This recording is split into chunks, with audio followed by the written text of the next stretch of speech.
What's happening, everybody? I hope you had a great day today. This is Sami from the Black Room, coming on just to talk about my favorite area in life in trade when it comes to trading is gaps, gapping stocks. And today we had a great example of a day when we had a lot of novice, but a few quality professional gaps. Okay, so there was an opportunity today to either focus on the novice gaps or novice gap downs or the professional gap ups. Okay. Now, before I get started and show you the examples, what are we talking about here when we talk about gaps? What are we looking for? We're looking because almost all stocks gap every day. Okay. Some gap a few pennies, some gap dollars, some gap 1%, some gap 20, 30%. When we talk about gaps, what we're looking for is what is considered significant, a significant gap. And significant does not necessarily mean a certain dollar amount or a certain percentage. It is usually one of the bigger gaps that you see looking at the daily chart. It is usually a significant gap in terms of the size. But what it really truly means when we say significant, what we mean is we are looking for gaps that are creating something significant, meaning a significant and important chart pattern. So it's a visual term based on the pattern that the gap is creating. Got it?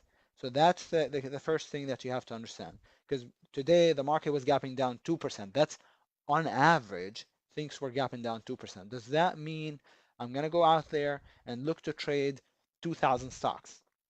Because on average, every single stock was gapping on average about 2%. No, absolutely not. Then in this case, significant takes on a different meaning because the market was also gapping a significant amount, right? But in general, we are looking for either novice or professional gaps. Now, what's the difference? It's a long discussion, so I'll keep it short and sweet here, and I'll do maybe one other video sometime in the future about this topic in particular.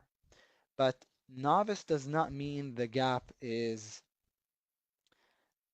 well, it does, caused by the novice people. To some extent, it does. And professional, the gap is caused by the institutional traders. No. Professional means, it's easier actually to explain. Professional means it's a surprise. The majority expected the market or the market or the stock to go in this direction, and it's gapping in the other direction. How can you tell? Well, mostly based on the last couple of days, maybe just based on yesterday. For example, I'll give you an example. A, the majority of the people that traded it yesterday clearly shorted it or sold it, expecting the stock to gap down, not up. How do I know? Because would you ever sell a position you're in or short a stock, if you knew or thought it was going to gap up the next day? You wouldn't, would you?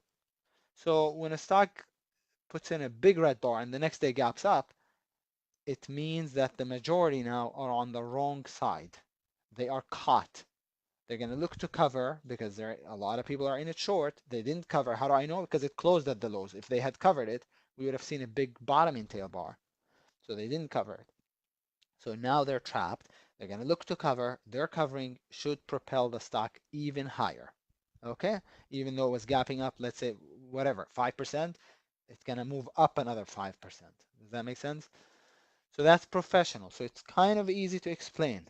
It goes against the color of yesterday's bar, but it's not always about the color because I'm going to show you.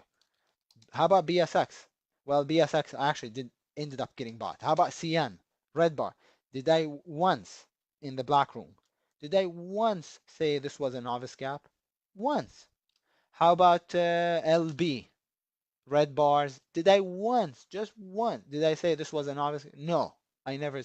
How about, well, rig was a green bar. So MBT, right? Made money, a little bit of money because I missed it, shorting it, not playing it long, even though yesterday was a red bar. So we can't also be I don't want to be so simplistic as to say if yesterday is a red bar, it means today's gap is novice or not professional, right? That's not that's not true. That's why I have a class that I spend 8 hours teaching teaching about gaps, teaching this concept, not just this concept, and the class is called Advanced Gap Strategies. So we talked about professional. So what's novice? Novice means it's gapping in the expected direction. Okay, so for example, my top novice gap today wasn't really my top because I knew because I don't like to trade the fast movers, the high flyers, Nvidia, Netflix, Amazon, Google. Those are not conducive to professional controlled, controlled risk. I need to control my risk when I'm trading, and those move so fast you can't even, you can't get out if you want to at the price that you want to, right? But this was a great example of a novice gap. Actually, I provided the list to the Black Room members. This was the first one on the list, and Nvidia this morning. Why? Because look, it gapped down, right, on earnings, a huge amount, 17%, whatever it was, 18%, and then it dropped another 11% yesterday, and today what gapped down 10%. So very, very extended from the 20 MA on the daily, big red bar. The majority are already out. So today's gap was just panic. People finally, because the market is also bearish, people thinking, oh my God, this is going back to 14 bucks. Because I do remember trading Nvidia when it was at 14 bucks. Would you believe it? And it went to 300 almost. So Nvidia. Number two on the list was OKTA. I don't even know if it got bought. Yes, it did. So that was another novice gap. Adobe, I don't trade $300 stocks usually or 200, got bought. SQ was totally novice also. Big red bar and a 10% gap down. That's novice. So novice means it gaps in the expected direction.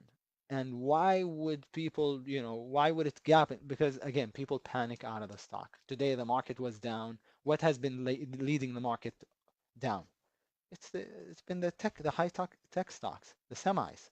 And recently retail has been getting killed. So I also liked on my list this morning that I shared with the Blackroom, TDOC, right? And Target. I'm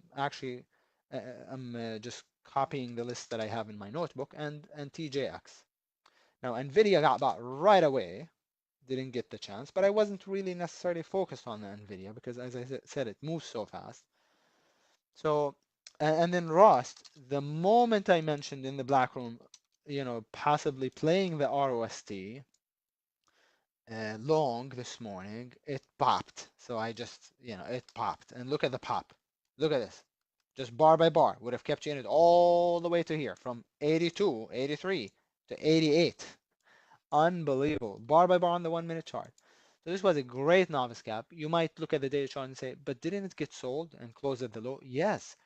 I didn't say novice stocks, novice gaps or gap downs are strong stocks. I just said it's exaggerated selling at the open and in the pre-market is what we're talking about here. But the stock could later on in the afternoon be shorted and be looked at as a short. In fact, I do routinely look to play novice gap downs short, but later in the afternoon because they are weak stocks. They're not strong stocks, but they just happen to get out of whack a little bit. Happen to get oversold basically. So I missed the ROST also at the open. So what did I have left? What was I left with? The TJX. And I played the TJX, was super wild this morning. And I took half on the initial pop and then the back half on the second pop. It wasn't really manageable. I mean, target wasn't necessarily the declining 20 on the 1 minute. It was much higher, but it wasn't manageable. The way it was moving, it was just all over the place in terms of the spread was opening up and was crazy. So I was happy to have caught something at least.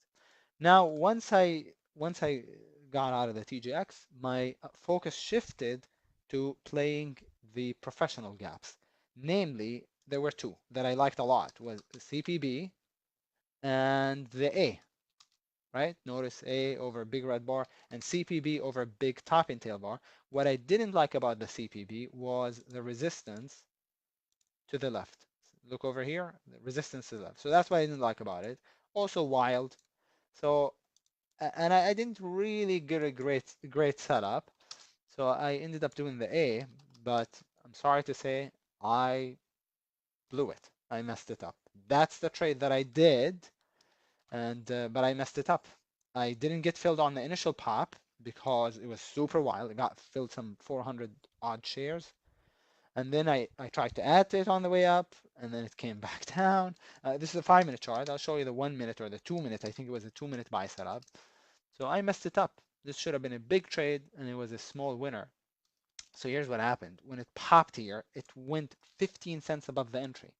And then I tried to add to it later on, and then it came in hard. So it now I was sitting on a losing position when it should have been an up, when I should have been up money.